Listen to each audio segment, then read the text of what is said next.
Very good morning, everyone. I'm Cheryl Angeles, the President and CEO of the San Mateo Area Chamber of Commerce. So happy to have Stephen Campbell here today. He, as he said earlier, was in hospital administration for 20 years and then went back and got his teaching degree, a master's. And now he is focusing on brain function and how our brains conform to the messages we give it, which I think we've all heard that before, but in this unprecedented time, I think that we need to really hear more about this. So Stephen, thank you so much, and I'm gonna leave it to you now. Okay, thank you. So I'm going to, let's see, where is it? I always hate this part, just a minute. Share the screen.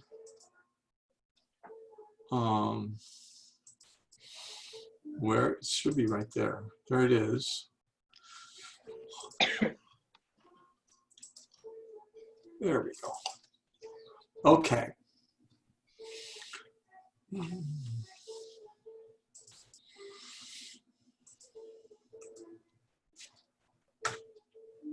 you see it? Yes. Great. Okay. Well, thank you for having me. This is always a treat. This is so different. By doing it this way, you saved me about 5 hours of driving, which I love. So that's nice. I am not crazy about not being in front of you because I like that one-on-one connection, but we are in the new normal. The new normal is not coming, it's here. And it's not only around the world, but it's right next door. And so it requires a different way of thinking, a different mindset, which is what we're going to talk about today. So we're going to talk about how our brains think and what psychology has discovered about how we think in the last 60 years, specifically 1961. So let's start with this. Preparation for anything, whether it's COVID or anything, doesn't begin with a plan.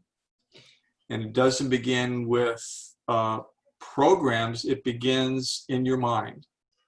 Everything begins in your mind. So when I drive across the Golden Gate Bridge, I just get excited, it just amazes me. But the Golden Gate Bridge did not begin with a plan. The Golden Gate Bridge began in the mind of one man whose name was James Wilkins, and he was a reporter for the San Francisco Gazette. And he had the idea.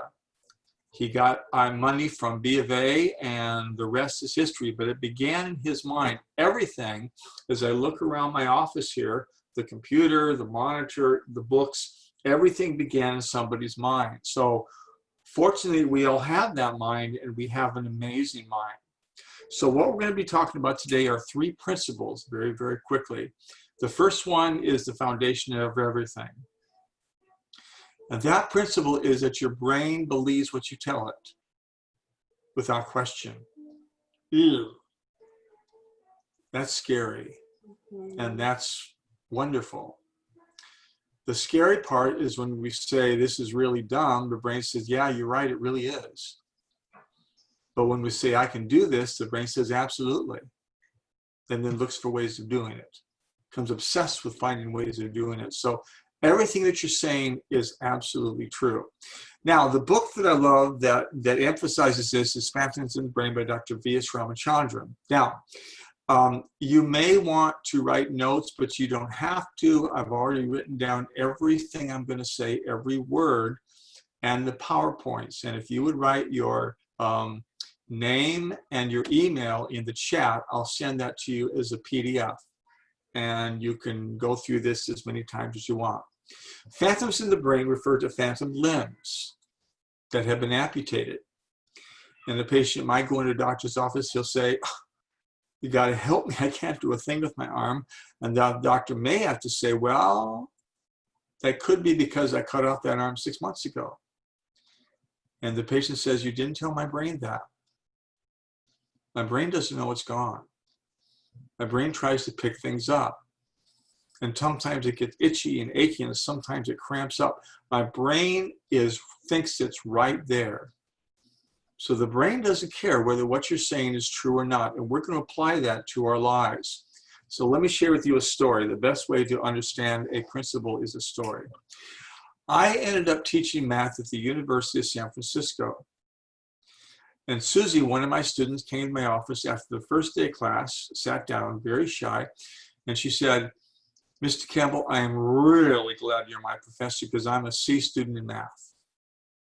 I said, "What do you mean, Sue?" She said, "I have never gotten above a C in a math test. I'm a C student." And I said, "Well, let me work with her." So I worked with her, and we got some mentors and some tutors. She got an A in the first midterm. And I gave her the test, and she absolutely freaked out. She said, "Oh, Mr. Campbell, this is a mistake." I said, "What do you mean, Sue?" She said, "I have never gotten above a C in a math test. You must have made a mistake." I said, "I didn't, Sue. This is a genuine A."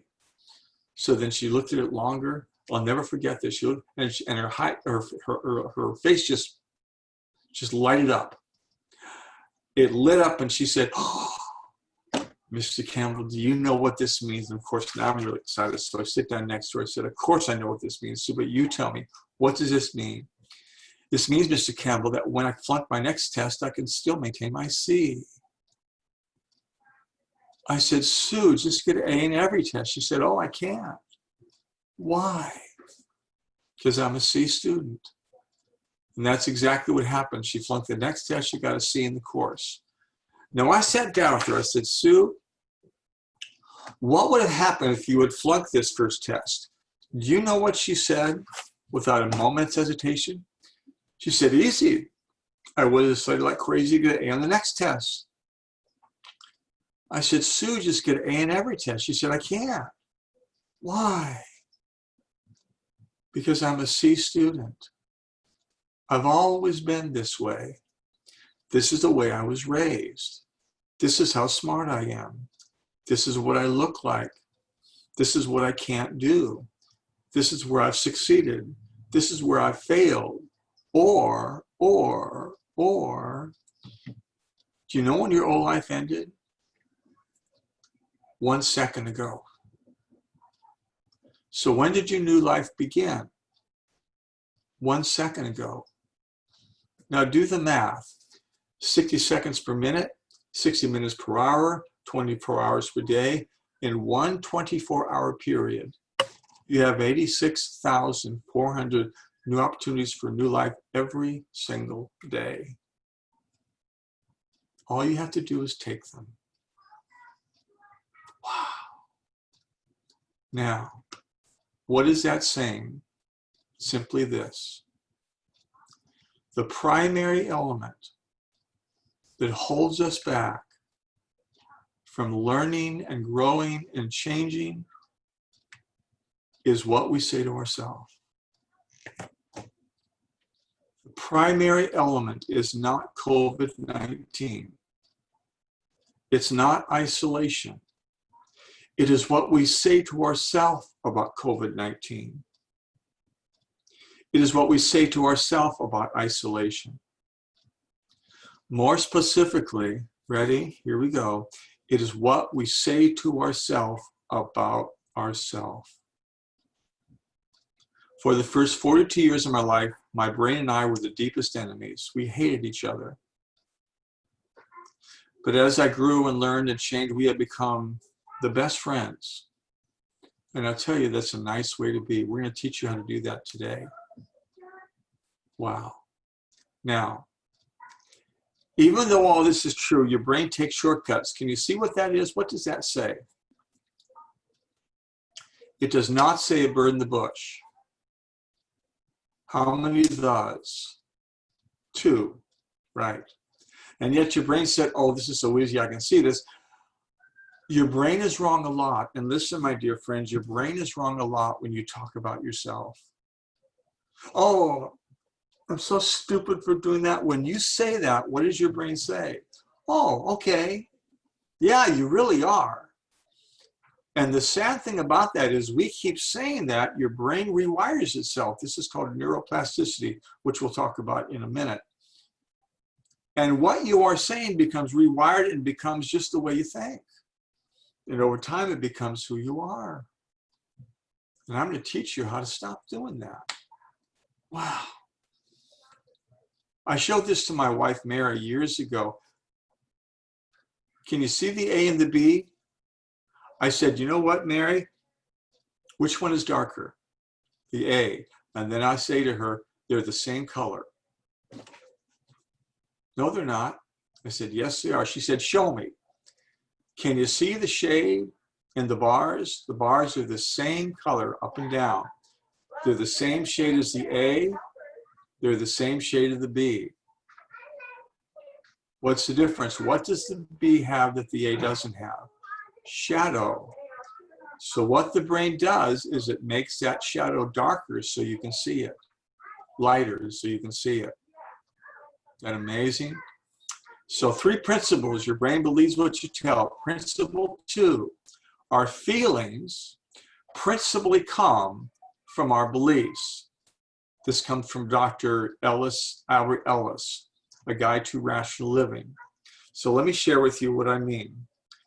Let's imagine that I've known Pauline for years and years and years, and one day I show up at her house. Hi, Pauline, how are you? Good to see you. It's nice to see you. Tell me about what you've been doing, etc. And then I say, with this big shovel that I brought with me on a Saturday morning, I'm going to dig a hole in your backyard. And Pauline says, well, okay, that's weird, but Steve has always been weird, so all right. So I go to Pauline's house and I start digging this hole in her backyard. And she's watching me dig the hole. And she begins developing some beliefs. Oh, we've been friends for years. He knows I love rose bushes. He also knows it's my birthday today. That's what he's doing. He's planting a tree in my backyard for my birthday. Oh, Steve, I love you. You're so sweet. Call Mary, bring her over. We'll have a birthday party for me. That's scenario number 1. Scenario number 2 is that Pauline and I hate each other, have for years. And finally, I show up at her front yard with a shovel on a Saturday morning. Hi, Pauline. Hi, Steve. I'm going to dig a hole in your backyard. And without asking, I go to her backyard, start digging a hole. As she watches the hole, this time her beliefs are completely different. Her belief is I'm digging the hole to bury her in it, okay? Now watch this. Same Pauline, same Steve, same Saturday morning, same backyard, same shovel, same hole. Completely different beliefs, completely different feelings. Our feelings about COVID are not coming from COVID. Our feelings about isolation are not coming from the isolation.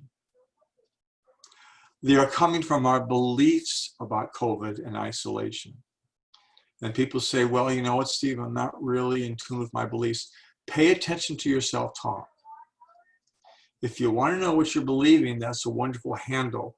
Listen to what you are saying to yourself about yourself. That will tell you what you're believing, and that will tell you where your feelings are coming from. What is that saying? We don't have to be a victim to our feelings. We can affect them. I'm not saying we can directly change them because feelings are too crazy, but when we understand where they're coming from, when we understand the beliefs that they're coming from, we can change those beliefs. So some of our beliefs, I feel useless because I'm out of work. And when people say to that, I say, who said that? Who said you were useless? And they said, I just feel that way. Or they say, I feel boring because I'm older. I just turned 73 last month. And I feel that way sometimes, but you know what I've learned? Who said that? I said that to myself, and that's where the feelings are coming from. So we think that events such as being unemployed or being older explain how we feel. Rather, ready? It's our belief about being unemployed. It's our belief about being older that explains how we feel. Why is that exciting? because we can place those beliefs. Notice that I didn't say change. Why is it so hard to change? Because your brain hates change. The brain doesn't want you to change. The brain wants to keep you safe. And each change involves risk, and the brain wants to keep you risk-free. So let's not use the word change. Let's use the word replace. Let's replace those beliefs. So I feel useless because I'm unemployed. Here's some new beliefs that you can replace them with. There's now no commutes, which that started with COVID. There's no commutes. Usually this would be an all-day thing for me. I would get up at 8, get all my stuff in the car, drive there, do the thing, have lunch, come back, and be home at 5. I just got through playing with our grandchildren before I came up here. When I'm in here, I'll go down and play with them again. There's no commutes. Wow. I can connect with my family and my friends now. I have the time.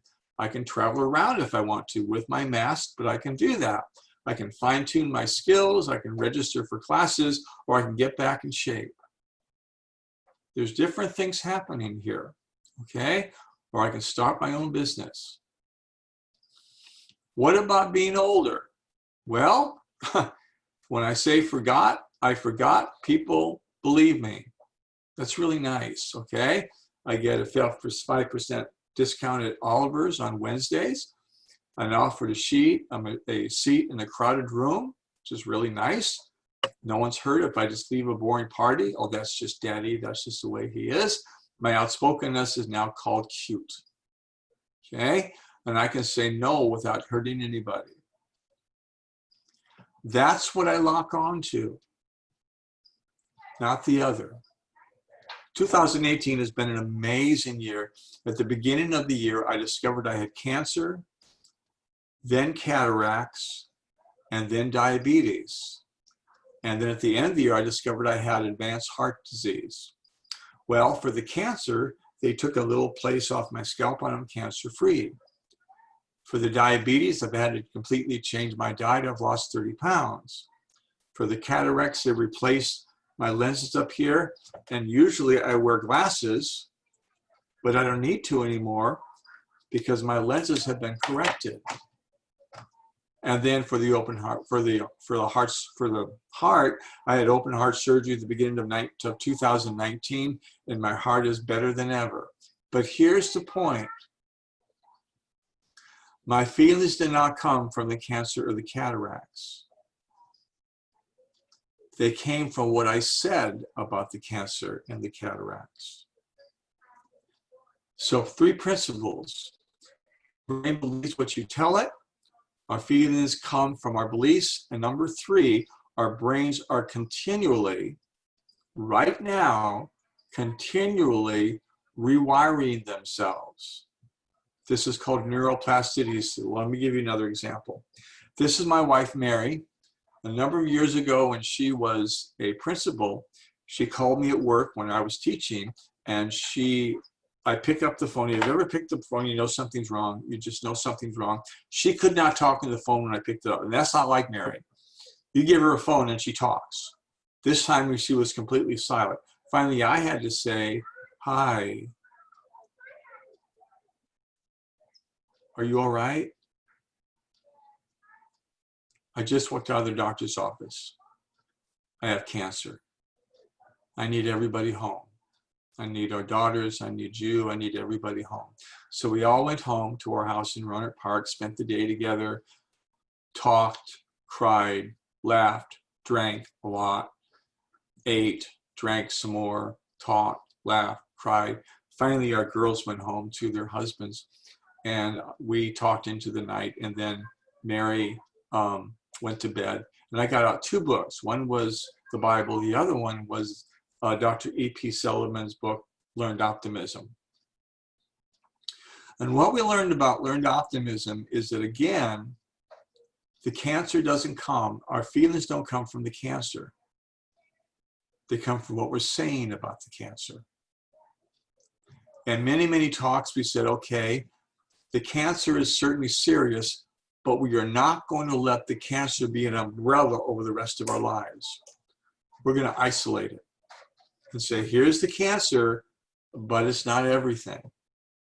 And that's what we did. And a year later, Mary was cancer-free. And the year after that, the year after that. And then she called me again at the same time, but this time it was different. This time she began talking. And she said, hi, how are you? Why'd you call? I just walked out of the doctor's office.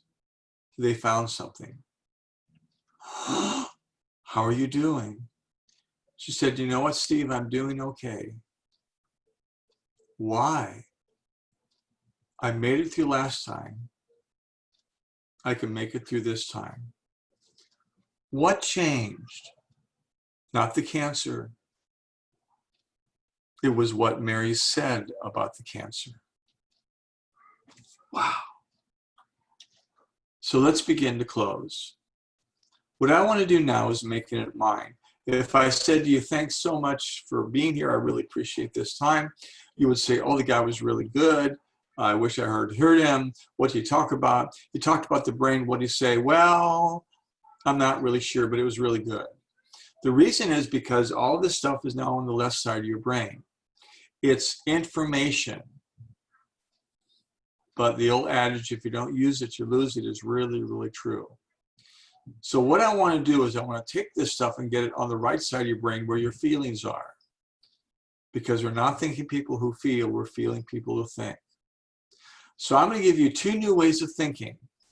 Just 2. 3 are too many to remember. And they apply when you do something really, really well. And they also apply when you mess up, which pretty much covers everything. So let's do something, let's talk about when you do something really, really well. There was a study from Stanford University back in 1975 called the effort effect. What they discovered is that most of us pass over our successes too quickly, too lightly for them to ever become a part of our self-image. So when someone says to us, oh, that was really good, you were wonderful, we often say, well, not really. I was part of a team, I was lucky, it was me, but that's kind of egotistical. Thank you very much, not really, no, no, no, no, no. Well, what if we learn together? We've learned that when you say no, no, no, what's your brain gonna say? No, no, no. And those compliments not only fall to the floor, but they become such a waste. And that's really sad. So here's your new way of thinking. From now on, when someone says, good job, you look at them and you smile and you say, you know what? That makes me feel really nice. And then what you do is you wallow in your success like a pig in slop. Wallow in it. And I have a question, why do we have to wait for someone else to tell us how amazing we are? Did you know the part of the brain that records what others say to you, it records also what you're saying to yourself? Let me say that again, I don't want you to miss that. The part of your brain that records what others are saying to yourself is also recording what you are saying to what others say to you is also recording what you say to yourself.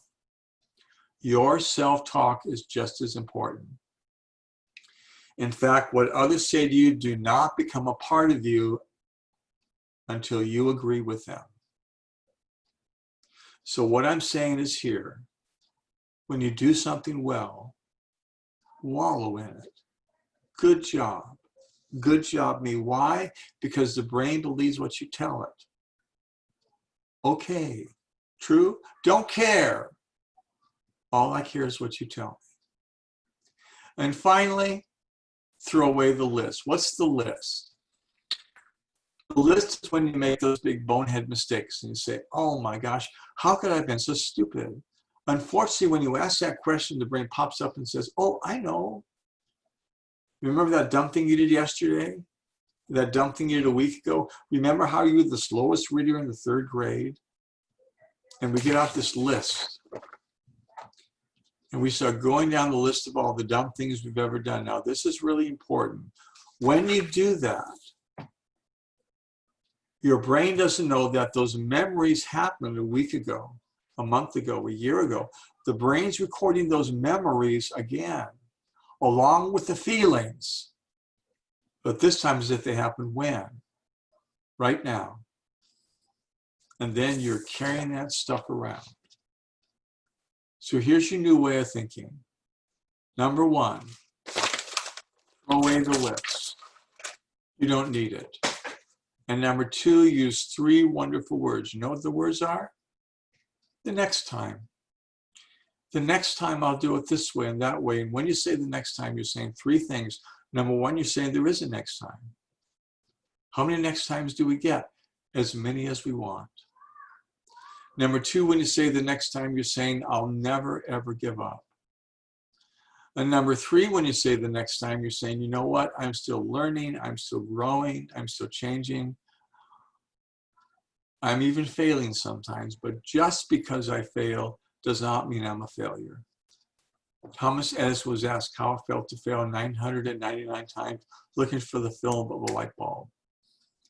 He said, I did not fail 999 times. I simply found 999 ways it didn't work. And when he said that, what did his brain say? Okay, is it true? Don't care.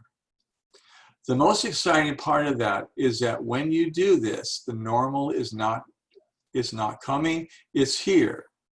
It's around the world and it's with you. But when you think this way, and when you replace some of the thoughts that you're having, your brain rewires itself so those new thoughts become a part of your mindset. And then over time, they become a part of who you are. Wow. Now, how can I help you make this real? You need to hear this more than once. So I would love to send to you the PDF, which shows the words on the left and the slides are on the right. If you're interested, actually, Pauline said she's going to give me the emails and I'll send those to you, okay?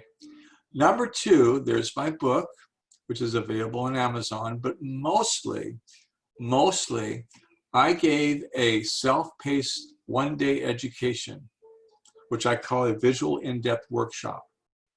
It consists of 9 different lessons, and it tells you 4 things, what the role is that your brain plays in your success. It gives you new insight in what has stopped you and how to fix that. It gives you easy to use tools you can apply to your life, and then it gives you a new opportunity for the life that you want. The usual cost is $297. I'm offering it for $49 to you. And I have got the, and actually I've got the code. So if you're interested in this, you can go to stephenrcampbell.teachable.com. You want to write that down and use code, oh, I have it here. Use code COVID-19, COVID-19, I'm sorry, COVID-49, COVID-49, COVID-49, and that will give you that tremendous discount. Wow. A final story and then we'll close. I was on the way to work, waiting for the light to change, and a kid came up to me in a very, very fancy car. He looked at me, I looked at him, and I knew what was going to happen. The light changed. He went peeing out in front of me, roaring up the freeway. And as I watched this, I had this epiphany. How many cars are already in front of him? Millions. How many cars are behind him? Millions. So maybe it's not a matter of how fast you get there. Maybe it's a matter of you going in the right direction.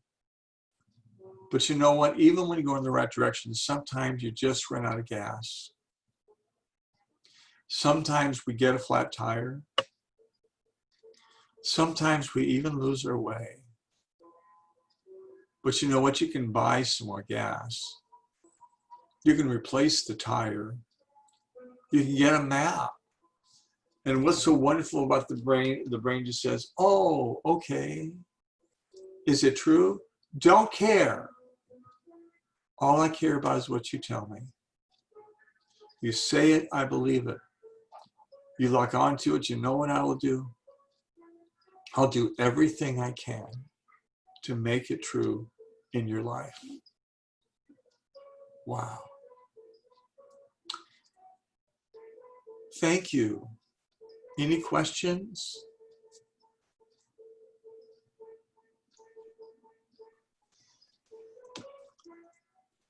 Okay, I'm going to take away from stop share, click. Okay. Yeah, you have a comment from Carrie, Stephen. Okay. Let's see, this is amazing. Thank you, Carrie. Yeah. Feel free to unmute people, folks, and ask your questions. Well, I would like to challenge everyone just for today to take that negative self-talk. Anytime your brain starts saying something negative or bad, let's try to reverse it in honor of Stephen and this day, and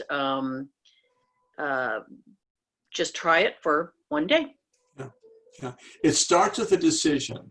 I did a podcast with a psychiatrist, and it was really good. And it starts with a decision.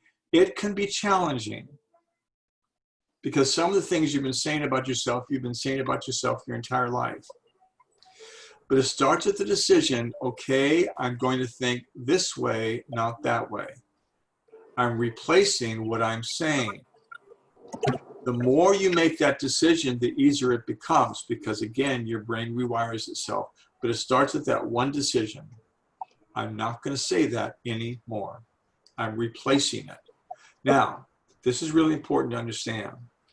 The way you've been saying is still there. We're talking about self-images now, okay? But when you replace what you're saying, what you've been saying in the past becomes less and less a part of the way you think. It's a process. It's a process. But you start with that decision. I'm just not going to think that way anymore. Yes, Christina. I appreciate your presentation. It's very, very soothing, and it's really timely because a lot of people that I've been speaking with, they are concerned, of course, with the COVID-19. And we were just talking yesterday with a group of friends, like just stop and breathe. You know, it's so easy to get caught up with the news and get caught up with what's happening and around the world. So take a moment and breathe and just make time for ourselves. You know, take that walk and. You know, because with the shelter at home, it's easy. Again, even though we're working, most of us are working quite a bit because when you're home, but it's nice to stop and pick up the phone and, you know, talk to someone instead of all, and enjoy a nice, pleasant conversation. Yes. So I do appreciate what you've shared. I'm happy that your wife and you are doing much better. I'm sure your grandkids are beautiful. Oh, they're beautiful. Redheads, redheads. When our first daughter was born, they were two surprised. One, she was born on my birthday. But number two, both of our daughters are redheads. So we're talking bright red hair. And me, I got black hair. Mary has brown hair. Who would have known? So who would have known? Crazy. And our grandson is a redhead. So there you go. Yeah. And Steve and I have a redheaded grandson, and I have no idea where he got it either. Not bright red, but who knows? Yeah. Anyway, There's another. Thank you. You're welcome. Welcome. Anything else? There's another subject that I'd like to touch on. Can I be given another minute? Sure, go ahead. Oh, sure. I want to talk about self-images because that's really a wonderful concept to understand. It turns out, I'm a first-year baby boomer, born in 1947. So I was taught you have a self-image, you have to maintain your self-image. It turns out that all of us have millions of self-images. We have a self-image for every single thing that we do. So I have a self-image for how I see myself as a teacher, as a presenter, as a father, as a grandfather. I have a self-image for every meal that I cook. So I cook really good scrambled eggs. I use a lot of butter. I cook horrible poached eggs. My poached eggs are just awful. What's the point, Steve? The point is I have a really high self-image for my scrambled and a really low one for my poached. If I have self-images for the two meals that I cook, you can imagine how many self-images I have for all the stuff that I've done over 73 years. So all of us have all these self-images. Now, let's cover a couple things. Number one, they're learned. You weren't born with them. You were born with certain natural dispositions. I was born a natural teacher. So when I was a kid, I used to put rocks in my backyard, pretend I was teaching them, okay? I was a weird kid. So we're born with these natural abilities. I want to know what yours is. What do you love doing without anyone asking you? That's your natural ability. But your self-images are learned. And you know what they're based on? Ready? They're based on your self-talk. Your self-images are based on what you're saying to yourself about yourself. Now, two things. Number one, you cannot get rid of them. They're hardwired into your brain. Number two, they're really, really, really, really, really, really, really, really hard to change. But you know what you can do? You can replace them. How do you do that? By replacing your self-talk. So when you screw up, you say that was a stupid thing to do, but that does not mean I'm stupid. It simply means I made a mistake. Welcome to the world. You read the biographies of our greatest and you find out how many mistakes they made. Mistakes are part of it all. But what's so wonderful is that when you decide to make this new decision, your brain just says, oh, okay. Is it true? Don't care. All I care about is what you tell me. You say it, I believe it, and you lock on to it. You know what I will do? I will do everything I can to make it true in your life. Wow. And that's all in my seminar and all in my book. So. Great. Well, again, thank you so mumuch, Stephen. You're welcome. And happy 4th of July to everyone. We're launching our 4th of July video parade this Saturday at noon, and we have an auction as a fundraising event for the chamber. We have some fabulous auction prizes, a private wine tour worth $1,500 in Napa. We've got wonderful restaurants that have donated gift cards and lots of different services. So please look for that. And that will help to start our business resource center so we can get businesses back up and running as soon as we can. So thank you very much, and we will see you later this week. Have a great day. No negative self-talk. Bye. Bye. Thank you.